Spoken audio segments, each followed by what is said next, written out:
Hello दोस्तों, स्वागत है आपका आपके YouTube चैनल मैथवाला में। दोस्तों, आज से हम लोग साइकोलॉजी की क्लास स्टार्ट कर रहे हैं। बिल्कुल विधिवत इसमें अध्ययन करने वाले हैं। One by one question. देखिए दोस्तों, सीटेट और टेट में पहली बार हम आपको अच्छा सा बता दे रहे हैं कि सीटेट और टेट में ओनली फॉर एक अर्थ होता है कि सीटेट में कोई चीज़ होता है तो समझ पर आधारित होता है, और टेट में जो चीज़ होता है उसको आप याद करिए।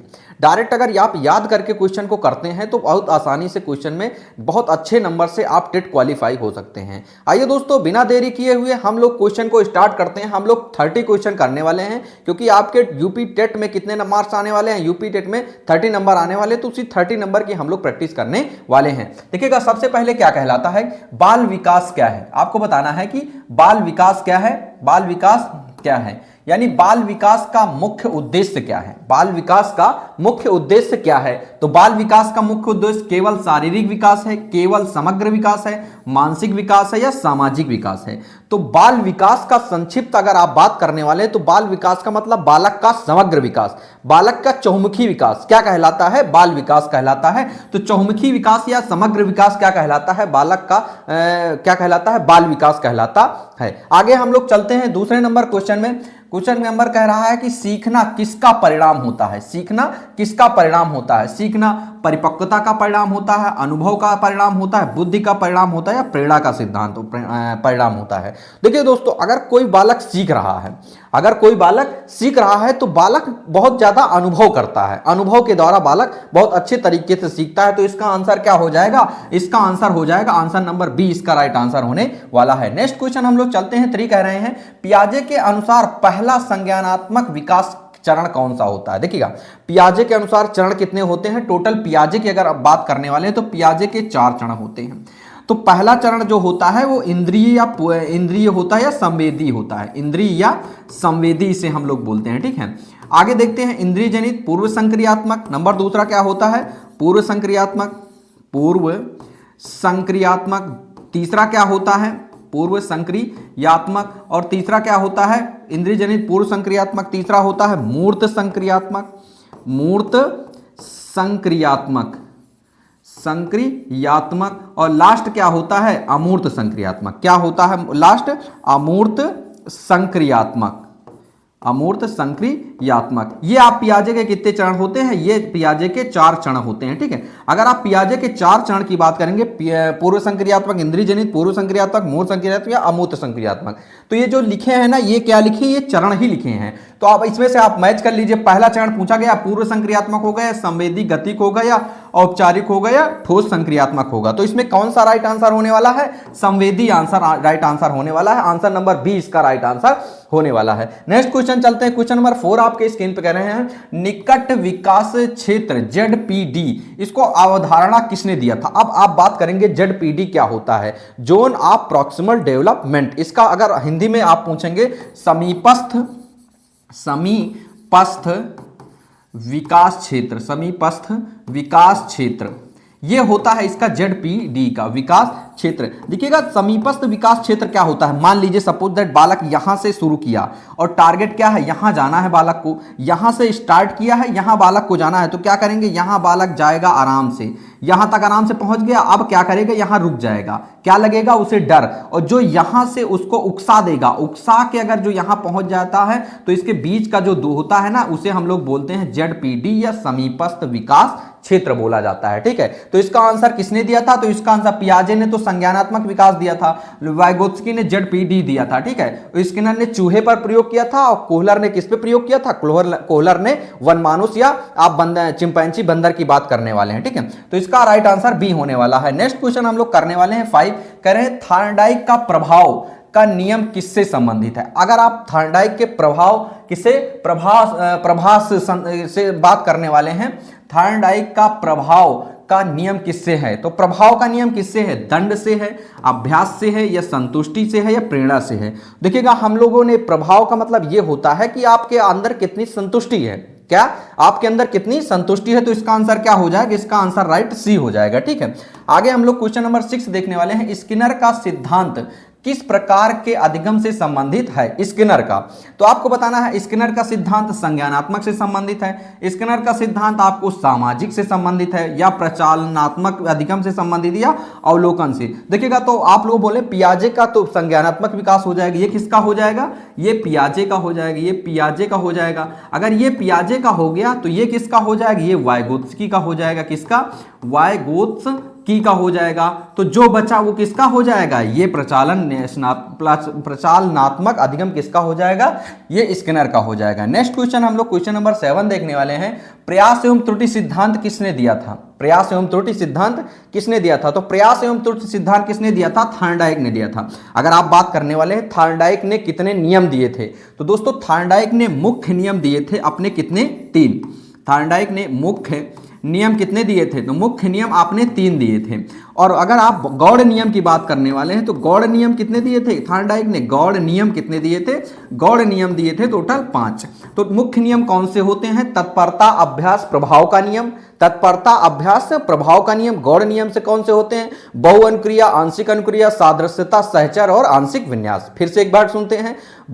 तत्परता, अभ्यास, प्रभाव, ये मुख्य नियम 3 हो गए। ठीक है। अगर आप गौड़ नियम की बात करने वाले हैं तो बहु अनुक्रिया, आंशिक अनुक्रिया, सादृश्यता, सहचर और आंशिक विन्यास, ये 5 होते हैं गौड़ नियम के अंतर्गत आते हैं। तो किसने दिया था? थॉर्नडाइक ने। आगे हम लोग चलते हैं 8 नंबर। शास्त्रीय अनुबंधन किसने दिया था? तो शास्त्रीय अनुबंधन किसने दिया था? तो शास्त्रीय अनुबंधन आपको बताना है पाउलो ने दिया था, स्किनर ने दिया था, कोहलर ने दिया था, या बंडूरा ने दिया था। ठीक है। तो शास्त्रीय अनुबंधन का सिद्धांत किसने दिया था? तो शास्त्रीय अनुबंधन पाउलो ने दिया था। पाउलो ने किस पे प्रयोग किया था? अगर आप बात करने वाले हैं तो पाउलो ने कुत्ते पे प्रयोग किया था। किस पे प्रयोग किया था?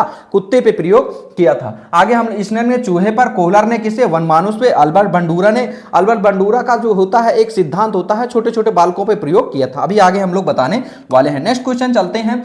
कह रहे हैं अंतर्दृष्टि अधिगम किसने दिया था? अंतर्दृष्टि अधिगम किसने दिया था? पाउलो ने दिया था, स्किनर ने दिया था, कोहलर ने दिया था, या थॉर्नडाइक ने? जो अंतर्दृष्टि सिद्धांत होता है ना, किसने दिया था? कोहलर ने दिया था। किसने दिया था? कोहलर ने दिया था। आगे हम लोग चलने वाले क्वेश्चन नंबर 10 कह रहे हैं बंडूरा का सिद्धांत क्या कहलाता है? आ गया ना, बंडूरा का सिद्धांत क्या कहलाता है? आपको बताना है। बंडूरा का सिद्धांत व्यवहारवाद कहलाता है, सामाजिक अधिगम सिद्धांत कहलाता है, संज्ञानात्मक कहलाता है, मानवतावादी।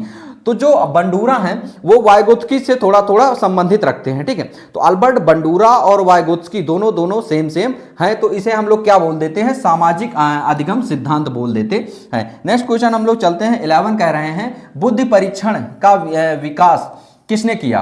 बुद्धि परीक्षण का विकास किसने किया? तो दोस्तों बुद्धि परीक्षण के विकास की बहुत ही लंबी श्रृंखला है। सबसे पहले स्टैनफोर्ड विने ने किसका? स्टैनफोर्ड विने ने किसका परीक्षण किया था? तो बुद्धि का। तो इसमें ऑप्शन में दिया गिलफोर्ड ने, फ्रायड ने, पियाजे ने, विने ने।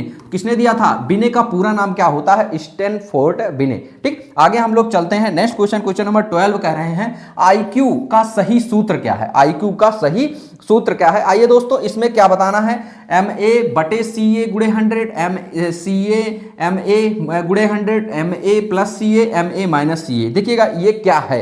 देखिए सबसे पहले हम लोग लिखते हैं, अगर लिखने वाले हैं तो हम लोग लिखेंगे मानसिक आयु बटे वास्तविक आयु और गुणे क्या होता है? वास्तविक आयु और गुणे क्या होता है? 100। अगर आप इसको इंग्लिश में लिखना चाहते हैं तो मानसिक आयु को हम लोग बोलते हैं MA बटे वास्तविक आयु को हम लोग बोलते हैं CA और गुणे क्या होता है? 100। यही अपना क्या होता है? यही सूत्र होता है। तो आप लोग इसमें मैच कर लीजिए। आंसर नंबर ए इसका राइट आंसर होने वाला है। एक बार फिर से आप लोग इसका अगर स्क्रीनशॉट लेना चाहते हैं तो आप इसका स्क्रीनशॉट ले सकते हैं। ठीक है। आगे हम लोग चलते हैं नेक्स्ट क्वेश्चन में, देखते हैं आपके स्क्रीन पे क्वेश्चन नंबर 13 क्या राइट है।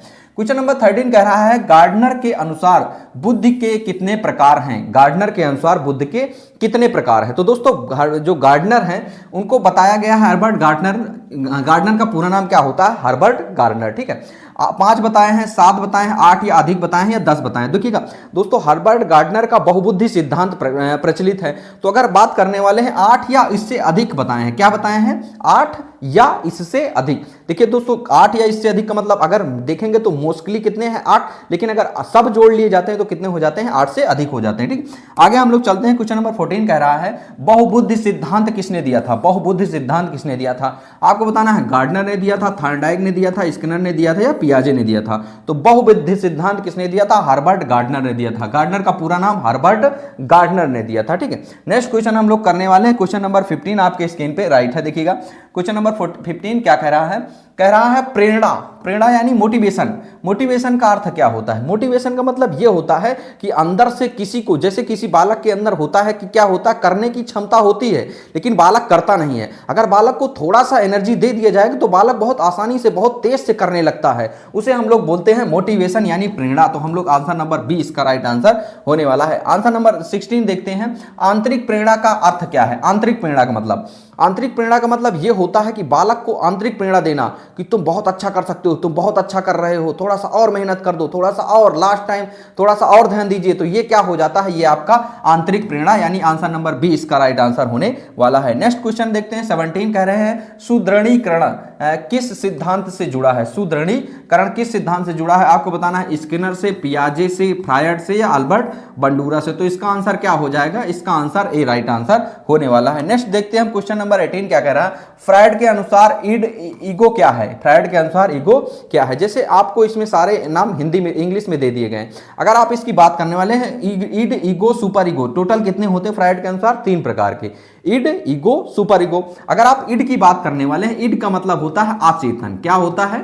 आचेतन। उसके बाद ईड, ईगो का मतलब आचेतन के बाद चेतन, आचेतन के बाद चेतन। और ये क्या होता है? अंतर चेतन। तो आपको अंतर चेतन ये कितने होते हैं? ये 3 होते हैं। ठीक है, तो ईगो का मतलब क्या होता है? ईगो का मतलब हो जाता है आंसर नंबर 20 का राइट आंसर होने वाला है। क्या आंसर होने वाला है? आंसर नंबर 20 का राइट आंसर होने वाला है। क्वेश्चन नंबर 19 आपके सामने है।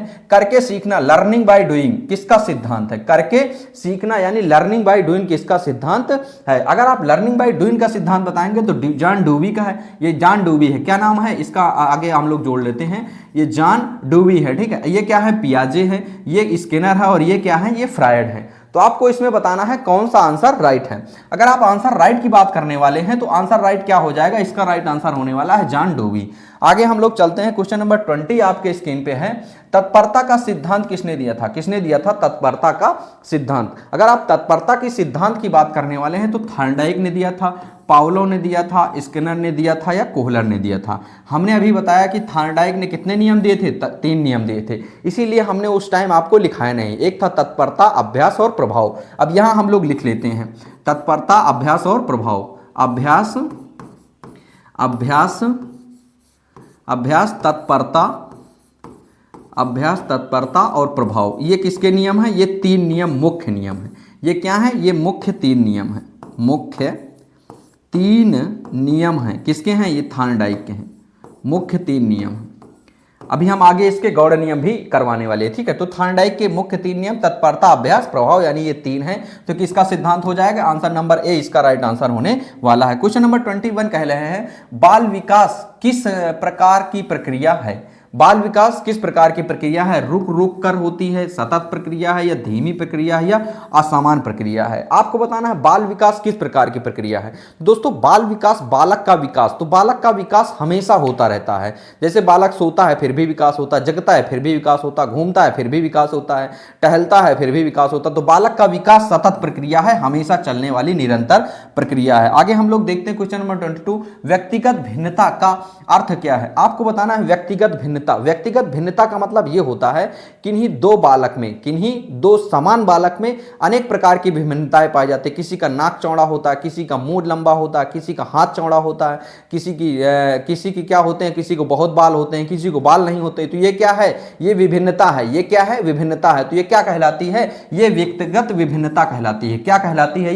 ये व्यक्तिगत विभिन्नता कहलाती है। आगे हम लोग चलते हैं नेक्स्ट क्वेश्चन। क्वेश्चन नंबर 23 आपके स्क्रीन पे है। समाजीकरण का अर्थ क्या है? समाजीकरण का अर्थ क्या है? तो समाजीकरण का अर्थ यह होता है दोस्तों कि समाज में होने वाली प्रक्रिया क्या कहलाती है? समाजीकरण कहलाती है। समाज में होने वाली प्रक्रिया क्या कहलाती है? समाजीकरण कहलाती है। अगर आप समाजीकरण की बात करने वाले तो ये आंसर नंबर 20 का राइट आंसर होने वाला है। क्या होने वाला है राइट आंसर? आंसर नंबर 20 का राइट आंसर होने वाला है। नेक्स्ट क्वेश्चन दोस्तों हम लोग आपके स्क्रीन पे देखते हैं क्वेश्चन नंबर 24। ध्यान क्या है? ध्यान क्या है? ध्यान का मतलब क्या होता है? ध्यान देना होता है, सुनना होता है, पढ़ना होता है या लिखना होता है? ध्यान का मतलब क्या होता है? ध्यान केंद्रित करना होता है या ध्यान देना होता है। ठीक है, आगे हम लोग चलते हैं। नेक्स्ट क्वेश्चन आपके स्क्रीन पे देखते हैं। क्वेश्चन नंबर 25 कह रहे हैं स्मृति का संबंध किससे है? स्मृति का संबंध है किससे है? तो स्मृति का मतलब क्या होता है? स्मृति का मतलब होता है याद करना या देखना या सुनना या बोलना। तो स्मृति का मतलब होता है याद करना। कहिए ना तुम्हारे दिमाग में कितना याद है, तो इसे हम लोग क्या बोलने वाले हैं? इसे हम लोग स्मृति बोलने वाले हैं। ठीक है,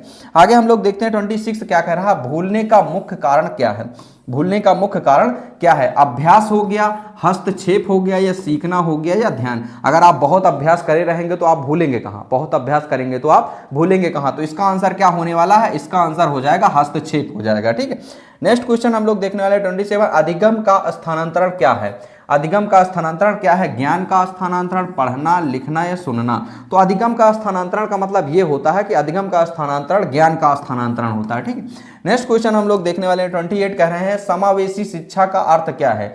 समावेशी शिक्षा का अर्थ अलग शिक्षा है, सभी के लिए शिक्षा है, या विशेष शिक्षा है, या सीमित शिक्षा है। तो समावेशी शिक्षा का मतलब होता है सभी के लिए शिक्षा ही समावेशी शिक्षा कहलाती है। आगे हम लोग देखने वाले हैं क्वेश्चन नंबर 29 कह रहे हैं रचनावाद किससे संबंधित है? रचनावाद किससे संबंधित है? शिक्षक केंद्रित है, छात्र केंद्रित है, परीक्षा है, या अनुशासन है? तो रचनावाद किससे संबंधित है? छात्र केंद्रित है। किससे? छात्र केंद्रित है। एंड लास्ट क्वेश्चन आपके स्क्रीन पे है सतत मूल्यांकन का उद्देश्य क्या है? इसका आंसर आपको कमेंट बॉक्स में कमेंट करके बताना है। दोस्तों ये वीडियो आपको कैसी लगी आप लोग कमेंट बॉक्स में कमेंट करके बताइएगा। दोस्तों मिलते हैं नेक्स्ट वीडियो में। ऐसी अगर आप वीडियो पाना चाहते हो चैनल को लाइक करें, सब्सक्राइब किए करें। मिलते हैं दोस्तों नेक्स्ट वीडियो में। जय हिंद दोस्तों, थैंक यू।